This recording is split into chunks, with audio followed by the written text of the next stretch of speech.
Welcome to another episode of It's My Business. I'm your host, Mark Lorray, and today's business is protection.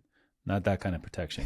It's insurance protection. I have a special guest with me today, Zach Shanks, who's going to talk to us about the importance of insurance and why you need to have it, why you should be thinking about it for your business, and how it can, I guess, help to save or make money. You tell me, Zach. Thanks for having me on, Mark. Yes, sir. It's an honor and privilege to be Welcome. here. It's my first podcast, and it's pretty cool. Nice. So, I often say protecting what matters most. And, that reality is your business is your baby. You've built it from the ground up, and you want to ensure that it's protected, that God forbid something happens, right? And it kind of rolls into...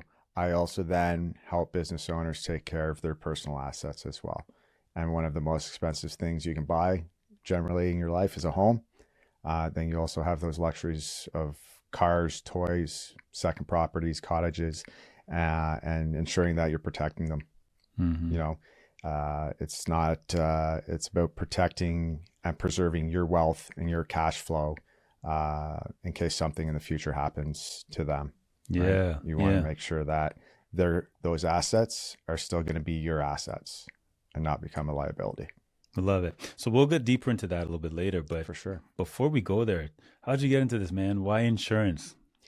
I don't know if we have enough time for this, but why insurance? I think really it stems back to I wanted to be an entrepreneur at a young age. I can remember back to being a teenager and essentially starting and running my own lawn care business. I went to school for business and didn't really know what I wanted to do or where I wanted to go other than I wanted to be in business. And I stumbled into banking, literally, and spent but 15 of those, it was 18 years exactly, but 15 of those 18 years was all in small business and commercial banking. Right, from junior roles of being a small business advisor right into executive roles. And at the end of the day, I came to a point in my career that I was no longer happy. And there was stresses in my life, whether, it was personal stress from the job, stresses on my marriage, stresses on my kids. I had become an executive and I was essentially working every waking moment. And I was traveling the country and something had to give. And the reality is those things that I just rhymed off that were stressing, I couldn't let them be the give anymore. So through my networking over the years of being in banking, I had friends in the insurance industry that I was able to make that jump 3 years ago and into a bit of a partnership to learn the business with a bit of a safety net to grow and prosper. And then a year ago, I learned the good, the bad, the ugly about partnerships and business. And I made the jump to go out on my own. Nice. Under a new brokerage independently. And, it's been amazing. But why did I do it? I guess that's kind of the long story, but the reality is I look back to that first small business advisor role that I had and giving advice and helping people with service products and adding value to their life. And I loved building those relationships and helping people. And that's what I do today. I build relationships. I help people protect what matters most in their lives, right? And the only way I can do that is by adding value through building those relationships and the trust. And, it was, for me, it was a no-brainer. It was an easy transition being in the financial industry over to insurance. I already knew some of the ins and outs of it. That's kind of how I ended up where I am today. That's quite the story. And of course, like anything else, there's challenges. So what would you say is your biggest challenge since you started your business? Yeah. There's a few challenges along the way, right? Like, I guess the scariest thought when I was making this decision is, after almost 20 years in banking, you have this automatic biweekly paycheck that just goes into your bank account no matter what. Now I'm going into this business that there's no guarantee that there's going to be money, whether it's in 2 weeks, a month, 6 months. So the first challenge and that fear of overcoming the ability to trust and know that I can do this, right? And where's my first client going to come from? I guess, right? That stems into where's my first client going to come from? And, that continues to be the struggle is, yes, I've been building up that client base. I've been building up that network and that book of business. And hopefully people will continue to renew with me, if I've landed them a year ago, 3 years ago. But it's building on top of that. So, it might be great that I'm going to pick a number for the sake of it. I might have, say, 1,000 clients today, but I want to get to 2,000. Nice. So the struggle is, how do I get from 1,000 to 2,000 clients?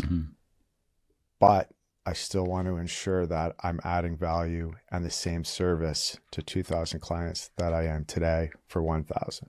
Yeah. I like your mindset on that. It's not just about the numbers. It's about the value that you're giving. You want to make sure no matter how you grow or how much you grow, you want to always be giving that value, right? So 100%. Yeah. I talk about the importance of the relationships, and the value is, like, the reality is I'm a one-man shop. So if I upset you as a client, is that going to trickle down to other people? You're not going to be happy with me. Maybe you leave with me and then you start talking about insurance with somebody else. And then maybe they say, oh, I was thinking about going to deal with Zach. And you may not say anything, but your body might say something. And then all of a sudden they're going to second guess on whether they should come deal with me, right?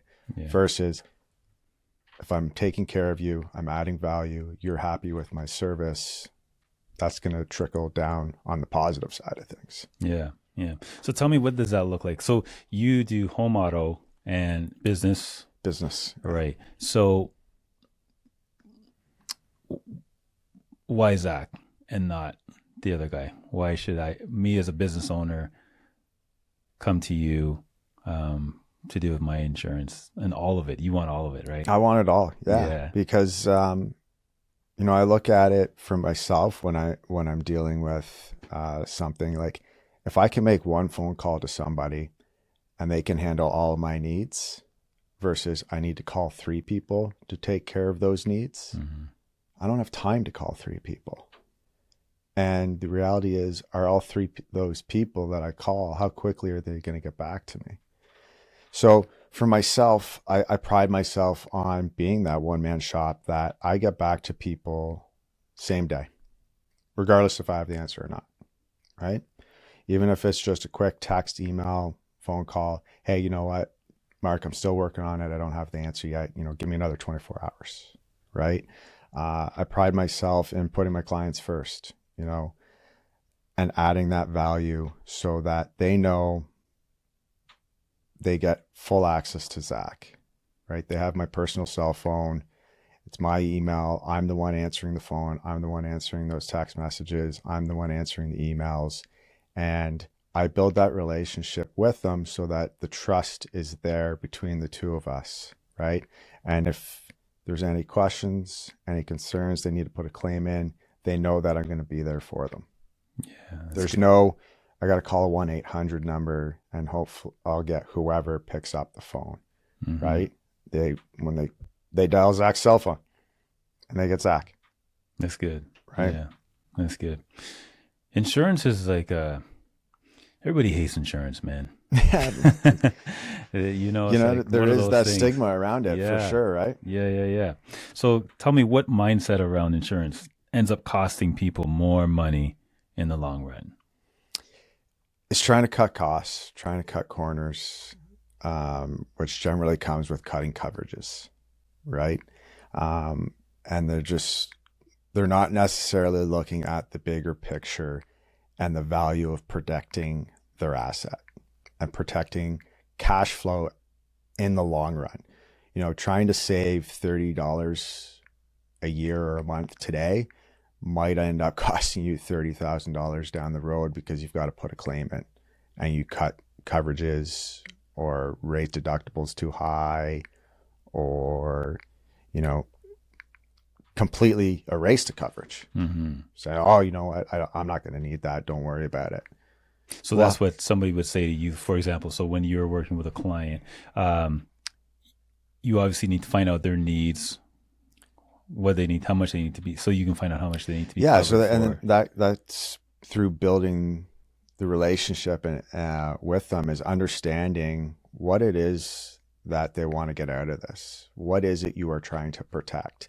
Because if you're just looking for the bottom line, the bottom dollar, I'm probably not necessarily your guy, because I want to be there for you if and when something happens. And I don't want to have to be the guy that when you call in and say, well, sorry, Mark, but remember a couple of years ago when we put this in place and you decided you didn't want that coverage because it was going to save you $20 a month. Yeah. And all of a sudden now you're looking at this claim that's $50,000 and you're not covered. Yeah. I don't want to be that guy. Yeah. I want to be the guy that says, hey, Mark, that's awesome, man. Guess what? All you got to worry about is your $500 deductible. 50,000 is taken care of. Your house is going to be put, back together or whatever it is, right? Your car is going to be replaced, repaired, Yeah. So how do you get over that hump, that difficult? No, man, cut this out, that out. I don't need this. I don't need that. How do you I think, is just sharing personal experience, personal stories of whether it's myself. I had my own water claim on my home a couple years ago, right? Sharing what I went through. I was lucky that I had the right coverage in place. So showing them, walking them through the steps of how I had to deal with the claim myself, what was covered, what I paid, which was next to nothing. It was my deductible, $1,000, right? It ended up being a $50,000 job. Or walking through other examples that I've seen clients go through, right? And showing them the ease of that process and why it isn't so important. Showing the value of why it's so important for you to have this in place. Because the reality is we may hate insurance, but we need it. And we need it most when something happens. Yeah. So would you say it saves us money is really what it is? Doesn't make us money, but it saves. It saves us money in the long run, 100%. Yeah. Yeah. Because, with your business, could be a slip and fall. You don't have control over that, right? If you've got a fleet policy with 12, 20 cars on the road, you got 20 different drivers. Not everybody is cautious. And that I'm not talking about your own 20 drivers, I'm talking about the other thousands of people that are on the road at the same time as you, right? We look outside today, it's snowing. We know what that means. There's going to be accidents, guaranteed, right? And it may not be you that caused it, or one of your guys in your 20 fleets, but somebody else might have run into them. You want that car to be fixed and back on the road quickly. While it's being fixed, do you want to have a rental car that your guy can still go out and do the job? I would think yes. Yeah. Yeah. Right.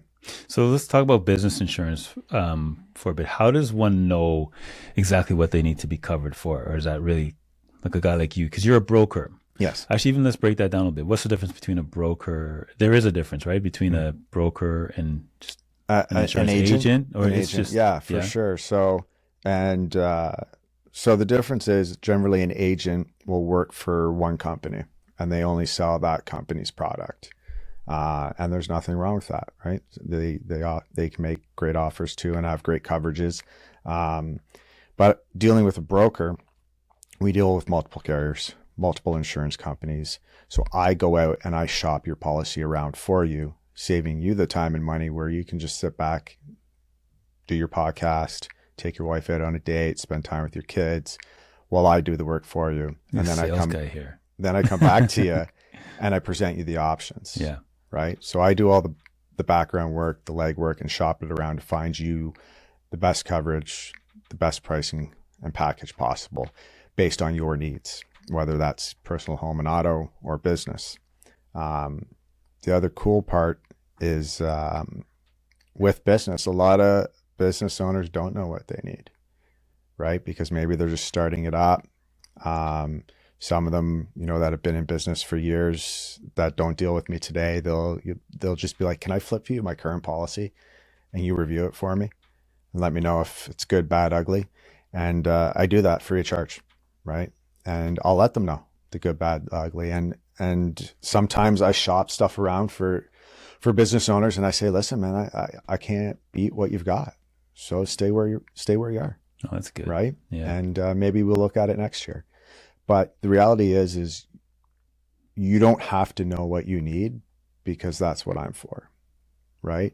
I will tailor your insurance needs to your business by using the markets that are available to me and the appetites that are out there in the market, and bring you back the best possible coverage and package that you need.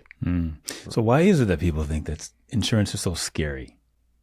I think it's they just don't understand it completely, right? It's like you're a business coach, right? That's your expertise. I'm going to let you do that. I'm not going to pretend to be a business coach and go around and tell everybody, what to do or how they should do it.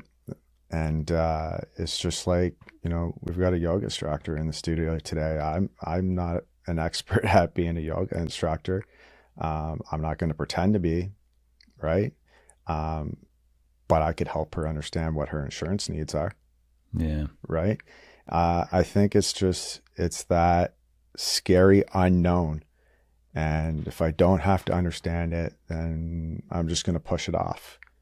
And I think that's what a lot of people will do, is they just let their policies automatically renew year after year, and they don't look at it.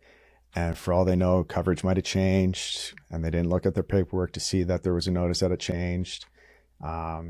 Generally, the time that they will start to look at it is if that withdrawal out of their account last month was $300, and all of a sudden this month it's $500. And then they're like, whoa, now it's sparked something in me and I need to look at this. Yeah. Yeah.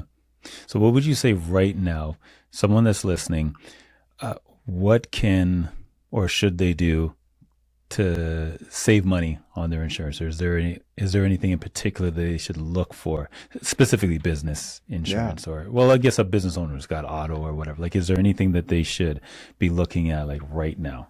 Right now is, I would say, everybody's policy expires at a different time of the year, but we're at the beginning of the year. It's January. Everybody's looking at their finances and they're trying to find ways to, better their cash flow, right? And what better way to potentially increase your cash flow and protect your assets at the same time than do an insurance review, right? Give me a call. Let's sit down and we don't even have to sit down at first. You can just flip me your policy. I can review it. Then I can come back to you and we can sit down and have a one-on-one and review if there's any gaps, if there's any price variances where we could potentially save you some money, and sometimes it's just that honest conversation saying, you've got a great policy and a great price, continue riding on with it. But if you don't review your policies on an annual basis, you could be missing out. Yeah. So annually. So you recommend annually. We should all be 100% annually review it, because the reality is your life changes, right? And you should be making updates to your insurance based on how your life changes. If you're in a business, did you do renovations in the business? Or even your home? Did you do renovations in your home? Yeah. Did you let your insurance broker know?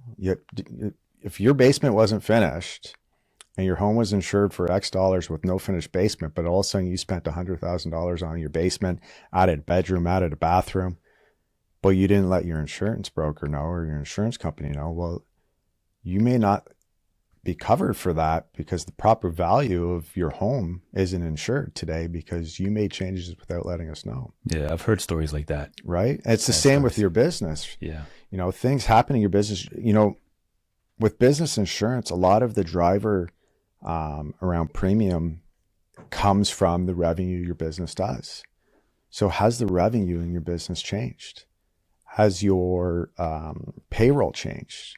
Did you add employees, decrease employees, right? Chances are if you've got a fleet policy or auto policy in the business and you've added a vehicle, you've called because Right. you Yeah, need you that get slip another for that vehicle to get it Exactly.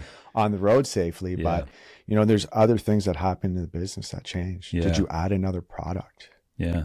It's easy to forget or not even think about those slight changes, other than the obvious, like a vehicle. Got another vehicle. You have to. But then there's other things, as you're saying, that's like, oh, didn't think of that. I did a little bit of a renovation or... That's the another thing that I pride myself on is I reach out to clients that already deal with me today. I proactively reach out to them. That's so good. I'll reach out to you generally a month in advance and say, hey, Mark, your renewal's in, not to worry. I'm reviewing it and I'll review it and make sure there's been no changes. And if there has, I'll let you know, right? Because you may have gotten the paperwork in the mail and just thrown it aside, right? Yeah. And the other thing I'll do is I'll shop it around again. Nice. Right? To make sure it still is the best package that's available for you. Nice. What would you say to a young Zach that is thinking about getting into the insurance industry? How, any tips, strategies, what would you do differently? I would have started earlier. Nice. I would have got out of banking earlier and into this earlier, but that's just... Really, eh? Oh, for sure. Right? There's nothing better than being an entrepreneur and being in control of your own destiny. Like, yes, I sit here and I think about how much I love my clients and I'm doing this because I love adding value and building those relationships.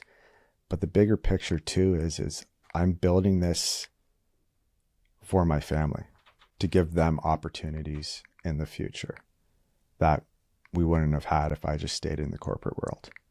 Right? I've got 2 young boys. You know what? This is going to provide them with opportunities to, 1, come into the business if they want to, potentially take it over, or 3, they don't want anything to do with it, but we've built something that we've built up some family wealth that'll give them opportunities to do whatever they want. Yeah. Nice. Right? Yeah. And I know that we've spoken about this off camera and other times. You're very big on family, like work-life balance and just quickly, like even that, like what strategy, what do you do to make sure that you're on top of that? Family's number one, right? Like without my family, I wouldn't be able to run this business, right? Work-life balance. I don't know if that's actually a thing, man. But what I can say is being in business for myself affords me the flexibility to be there for my family when I need to or when I want to. Right? I don't believe there's the perfect work-life balance. I don't think that exists because it's just, you're a business owner, right? Sometimes you got to work at 9 o'clock at night or 5 o'clock in the morning. But it's afforded me the opportunity, I think, of like perfect example is this fall, my oldest made the volleyball team at school. It was his first year being eligible to try out. He made it. All his games started at 2:30, 3 o'clock in the afternoon when school's done. I went to all 12 games. Nice. Right? But that meant some nights I was working till 7, 8 o'clock at night. Yeah. Sometimes I was working on the weekend. Like perfect example, a couple weeks ago, my wife's like, I want to take the boys to a movie this afternoon, Sunday afternoon. I said, okay, awesome. This is one of those times I got to sit out. You take the kids. I'm staying home. I'm crushing it out for these 3 hours that you're gone and working on my business. Right? But when I do that, it gives me that ability to be at volleyball. Right? Yeah. To work from home on Monday because my other son was sick. To spend 2 weeks in Florida at Christmas. Was I working in Florida? Yeah, I was. Not every day, not full days, but I still was. But it gives me that ability and flexibility, right? Is there a perfect balance? No. I don't think there ever will be. But you're doing your best. But I do my best. That's it. And that's all that matters. Good. Where can people find you, Zach? Or you can find me at Zach Shanks or at Zach Shanks Bowman and Gibson Insurance. I just hit up TikTok as well, so I'm on there. You can find me on TikTok, Instagram, Facebook, and LinkedIn. All right. Zach Nice. Shanks, Bowman and Gibson Insurance Brokers. All right. You heard it. Insurance is really important. That's the business for today. Zach, this was awesome, man. Thank you for your tips and strategies. Nice. Appreciate it.